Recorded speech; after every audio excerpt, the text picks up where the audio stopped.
Question है आपका A B C D चार मित्र है। ए तथा सी की औसत आयु 35 वर्ष है। तो सबसे पहले यहाँ पर ए प्लस सी बटा हुआ 2 इक्वल टू कितना है 35 है। तो ए प्लस सी की आयु कितनी हो जाएगी 70 वर्ष हो जाएगी। क्योंकि आप सभी जानते हैं औसत क्या होता है। औसत आपका संख्याओं का योग अपॉन नंबर ऑफ संख्या होती है। तो नंबर ऑफ संख्या कितनी है ए और सी दो कैंडिडेट है। तो नीचे 2 का भाग देंगे, ये इधर जाके गुना होगा तो आपका 35 का डबल कितना हो जाएगा 70 हो जाएगा। तो आगे मैं डायरेक्टली लिखूंगा, अगर औसत दिया गया होगा तो उसे हम डबल करके लिखेंगे। अगर 2 कैंडिडेट है, अगर 4 कैंडिडेट है तो उसे 3 गुना करके लिखेंगे। तो सबसे पहले आपने कहा गया है ए तथा सी की औसत आयु। तो ए प्लस सी हमने किया, इनकी दोनों की आयु कितनी हो गई 70 वर्ष हो गई। क्योंकि औसत आपको 35 गिवन है तो 35 का डबल आपका 70 हो जाएगा। इसी प्रकार बी तथा डी का औसत आयु 40 वर्ष है। तो यहाँ पर बी प्लस डी हम करेंगे, 40 का डबल कितना हो जाएगा 80 हो जाएगा। और आगे कहा गया है बी सी तथा डी की आयु 40 वर्ष है। तो यहाँ पर कितने कैंडिडेट है, यहाँ पर कैंडिडेट की संख्या 3 है। तो यहाँ पर 40 को 3 से गुणा करेंगे तो कितना प्राप्त हो जाएगा 4 तिया 12, 120 आपको प्राप्त हो जाएगा। और आगे क्वेश्चन में कहा गया है ए तथा डी की औसत आयु का योग बी तथा सी की आयु के योग के बराबर है। तो यहाँ पर हमें जो आगे कहा गया है उसे भी हम लिख देंगे। तो ए और डी का हम योग करेंगे, ए प्लस डी ये किसके बराबर है, ये बी और सी की आयु के योग के बराबर है। तो यहाँ पर इसे इक्वेशन फर्स्ट दे देंगे, इसे इक्वेशन 2 दे देंगे और इसे इक्वेशन 3 दे देंगे। तो इक्वेशन फर्स्ट और सेकंड को आपस में जोड़ेंगे तो आपको क्या प्राप्त हो जाएगा A plus C plus B plus D आपको प्राप्त हो जाएगा। और यहाँ पर 70 और 80 को आपस में जोड़ोगे तो कितना प्राप्त हो जाएगा 150 आपको प्राप्त हो जाएगा। ये आपकी इक्वेशन नंबर 4 हो जाएगी। अब इक्वेशन 4 में से अगर आप 3 को घटाओगे तो आपका बी सी डी तो आपका कैंसिल हो जाएगा, रिमेनिंग क्या रहेगा ए रहेगा। और 150 में से आप 120 को घटाओगे तो कितना बचेगा 30 आपका बच जाएगा। तो यहाँ पर 30 वर्ष आयु हो जाएगी ए की। तो ए की आयु यहाँ पर हमने लिख दी है। और यहाँ से आप ए की आयु यहाँ पर इक्वेशन नंबर फर्स्ट में रखोगे तो यहाँ से आपको सी की आयु भी मिल जाएगी। 70 में से 30 घटाओगे तो आपका 40 वर्ष यहाँ पर आ जाएगा। तो ए और सी की आयु आपके पास में प्राप्त हो गई है। आगे आपको इक्वेशन गिवन है A plus D equal to B plus C आपको गिवन है। इसे हम इक्वेशन नंबर 5 दे देते हैं। तो अब इसमें ए और सी का मान हम पुट कर देते हैं। तो यहाँ पर ए की वैल्यू आपके पास में 30 है तो 30 प्लस डी इक्वल टू में कितना हो जाएगा आपका बी प्लस 40 हो जाएगा। अब इक्वेशन को सोल्व करेंगे तो बी इधर प्लस में है, इधर आके माइनस में हो जाएगा।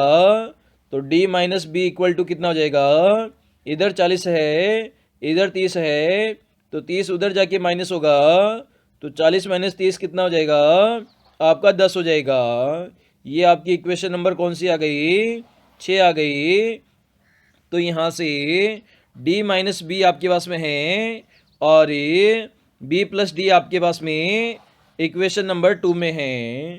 तो दोनों को आपस में जोड़ेंगे तो b से तो b कैंसिल हो जाएगा, और ये जो आपका d है तो 2d की वैल्यू कितनी आ जाएगी आपकी 80 + 10 कितना हो जाएगा 90 हो जाएगा। तो d की वैल्यू कितनी आ जाएगी 45 आ जाएगी। तो d की वैल्यू कितनी आ गई 45 आ गई। इक्वेशन नंबर 2 में d की वैल्यू रखेंगे तो 45 से प्लस b इक्वल टू आपका 80 हो जाएगा। तो यहाँ से b की वैल्यू कितनी आ जाएगी b इक्वल टू आपका आ जाएगा 35 से। तो a की वैल्यू आपकी 30 है, b की 35 है, c की 40 है और d की 45 है, जो कि आपको ऑप्शन नंबर सी में गिवन है। तो दिए गए क्वेश्चन का हमारा सी आंसर ही हो जाएगा। क्वेश्चन है आपका प्रश्न चिन्ह के स्थान पर कौन सी संख्या आएगी, ये आपको फाइंड आउट करनी है। जिसमें आपका एक नंबर यहाँ पर मिसिंग है, ये आपको फाइंड आउट करना है दिए गए 4 ऑप्शन में से।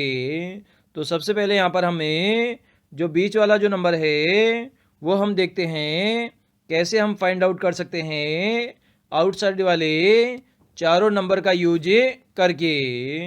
तो आपको यहाँ पर 18 जनरेट करना है, 3, 21, 7 और 5 का उपयोग करके। तो यहाँ पर क्या करेंगे, सबसे पहले यहाँ पर 5 को हमने 3 से गुणा किया तो 5 गुणा 3 किया तो 5 3 कितना हो गया 15 आपका प्राप्त हो गया। इसी प्रकार 21 और 7 लिखा गया है। अगर 21 के अंदर 7 का हम भाग दें तो 7 तिया कितना हो जाएगा 21 हो जाएगा। और यहाँ पर हमें 15 और 3 प्राप्त हो गया। अगर इन दोनों को जोड़ दें तो 15 और 3 कितना हो जाएगा 18 आपको प्राप्त हो जाएगा। और बीच में आपका 18 ही लिखा गया है। आगे हम देखते हैं सेकंड फिगर में सिमिलर लॉजिक लगाते हैं। तो 4 को हमने 5 से गुणा किया तो 4 पंजे 20 हमें प्राप्त हुआ। सिमिलर यहाँ पर क्या करेंगे 27 में हमें 9 का भाग देंगे तो 9 तिया 27 3 हमें प्राप्त होगा। दोनों को हम जोड़ देंगे तो 20 और 3 कितना प्राप्त हो जाएगा 23 आपको प्राप्त हो जाएगा। और 23 ही आपका बीच में लिखा गया है। अब हमें फिगर नंबर 3 की हम बात करते हैं। तो यहाँ पर संख्या हम x मान लेते हैं। तो 6 को हमने x से गुणा किया तो आपको 6x प्राप्त हुआ। इसी प्रकार 33 में हमें 11 का भाग देंगे तो कितना प्राप्त होगा 11 तिया 33 3 आपको प्राप्त हो जाएगा। मतलब 6x प्लस 3 की जो वैल्यू है वो किसके बराबर हो जाएगी 27 के बराबर हो जाएगी। तो 6x का मान कितना हो जाएगा 3 इधर प्लस में है उधर जाके माइनस में होगा तो 27 - 3 हो जाएगा। तो इक्वल टू में 24 हमारा रिमेनिंग रहेगा। तो यहाँ पर 6x का मान है लेकिन हमें x का मान निकालना है। तो 6 इधर गुणा में है इधर जाएगा तो भाग में चला जाएगा। तो 6 चौका 24 4 बार आपका भाग जाएगा। तो x का मान कितना प्राप्त हो गया 4 आपको प्राप्त हो गया। और ये आपको ऑप्शन नंबर डी में गिवन है। तो दिए गए क्वेश्चन का हमारा डी आंसर हो जाएगा। क्वेश्चन है यदि भाग का संबंध पूर्ण से है तो वैसे ही संबंध वृत्तखंड का किससे होगा, समलंब से, त्रिभुज से, वृत्त से या वर्ग से। तो ये आपको बताना है। तो यहाँ पर कहा गया है भाग का संबंध पूर्ण से है, मतलब कोई आपके सामान है उसका कोई हमने पार्ट कर लिया, छोटा सा हिस्सा हमने निकाल लिया और इसको हमने भाग कह दिया और ये जो पूरा है उसको हमने पूर्ण कह दिया। तो वृत्तखंड क्या होता है, ये आपका वृत्त है। अगर इसमें से ये टुकड़ा काट लिया जाए तो इसे हम वृत्तखंड कहते हैं। तो वृत्त इसका आंसर हो जाएगा।